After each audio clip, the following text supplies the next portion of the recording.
नसीब का लिखा कोई नहीं मिटा सकता, चाहे अच्छा हो या बुरा। किसी एक गांव में बहुत ज्ञानी पंडित रहा करता था। पंडित आजू बाजू के सारे ही गांवों में बहुत प्रसिद्ध था और इसी वजह से धनवान भी।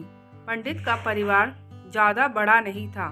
पंडित अपनी पत्नी के साथ अपने बहुत बड़े घर में अकेला रहता था, क्योंकि पंडित को कोई बेटा था नहीं और एक बेटी थी जिसका विवाह पास के गांव वाले एक श्रीमंत लड़के से हो चुका था।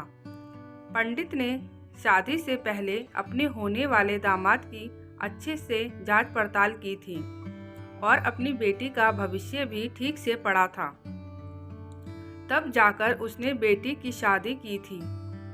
लेकिन चंद सालों में ही पंडित का दामाद बुरी आदतों के चंगुल में फंस गया।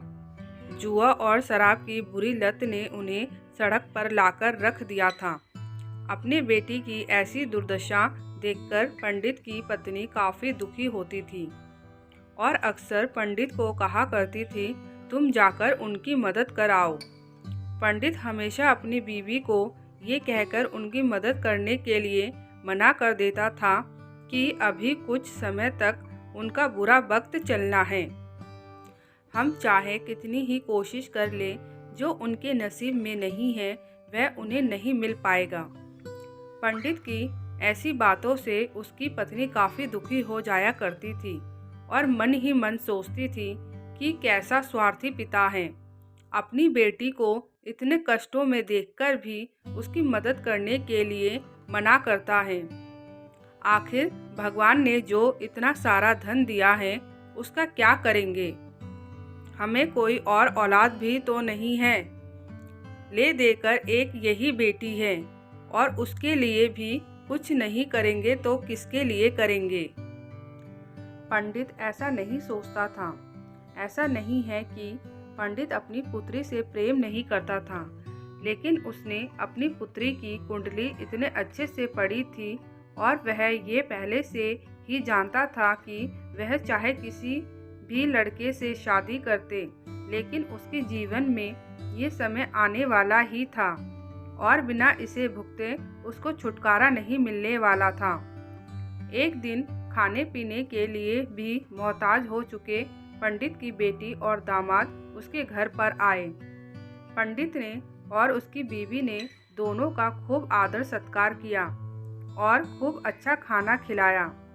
बेटी और दामाद की पंडित से सहायता मांगने की हिम्मत ना हुई, इसलिए वह बिना बोले ही वापस अपने घर को लौटने लगे। लेकिन माँ तो माँ होती है, पंडिताइन से रहा नहीं गया और बिना पंडित की इजाज़त के उसने चोरी छुपे बूंदी के लड्डू बनाकर उसमें सोने के सिक्के रख दिए और बेटी और दामाद को दे दिए, ताकि बेटी और दामाद की कुछ आर्थिक सहायता हो सके। पंडिताइन ये भी जान गई थी कि बेटी और दामाद शर्म के मारे उनसे मदद नहीं मांग रहे थे, इसलिए उसने बेटी और दामाद को भी लड्डुओं में छिपे सिक्कों के बारे में कुछ नहीं बताया। जाहिर सी बात है कि जब वो लोग घर पर जाकर लड्डू खाएंगे तो उन्हें उसमें सोने के सिक्के मिल जाएंगे। इस तरह बिना उनके मांगे ही उन तक मदद पहुंच जाएगी। सोचकर पंडिताइन मन ही मन अपने बेटी की मदद करने के लिए खुश होने लगी। पंडित के दामाद और बेटी उन दोनों का आशीर्वाद लेकर अपने घर के तरफ रवाना हो गए। उन दिनों गाड़ियां तो होती नहीं थी, घोड़ा गाड़ी या बैल गाड़ियां चलती थी। पैसे ना होते तो और चीज़ों की लेन देन से भी व्यवहार होता था। बेटी और दामाद का गांव पंडित के घर से कोसों दूर था, फिर भी पैसों की कमी के चलते वह चलकर अपने गांव की तरफ निकल पड़े।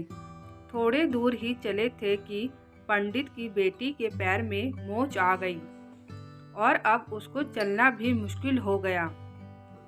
पंडित के दामाद ने जब देखा कि उसकी बीवी अब बिल्कुल चलने में सक्षम नहीं है, तो उसने एक टांगा अपने घर तक किराए पर ले लिया।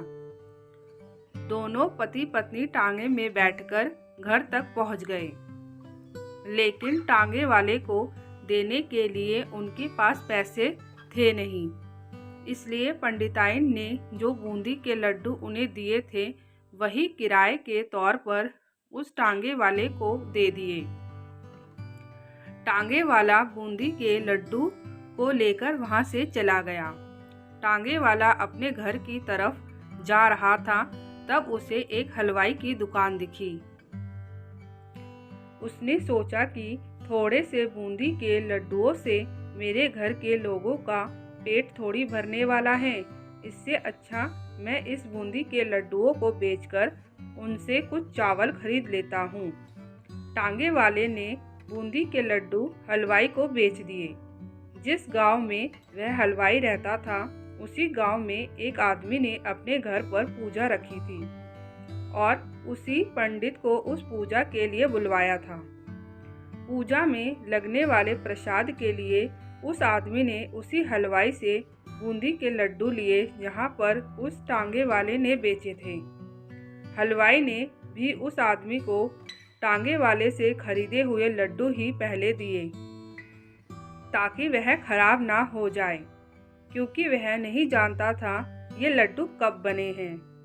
पूजा खत्म होने पर दक्षिणा और बूंदी के लड्डू लेकर जब पंडित अपने घर आया और खाना खाने बैठा तो प्रसाद में लाए बूंदी के लड्डू खाते वक्त लड्डू से सोने का सिक्का निकला। इस घटना को देखकर पंडिताइन की आंखों से आंसू बहने लगे।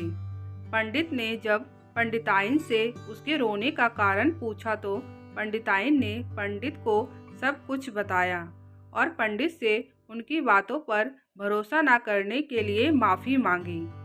पंडित ने पंडिताइन के आंसू पोंछे और कहा कि तुम्हारी तरह मैं भी हमारी बेटी को बहुत प्रेम करता हूँ, लेकिन अगर हम उसकी अब मदद करते हैं तो दामाद हमसे हमेशा ऐसे ही मदद की अपेक्षा रखेगा और अपनी बुरी आदतों को कभी नहीं छोड़ेगा।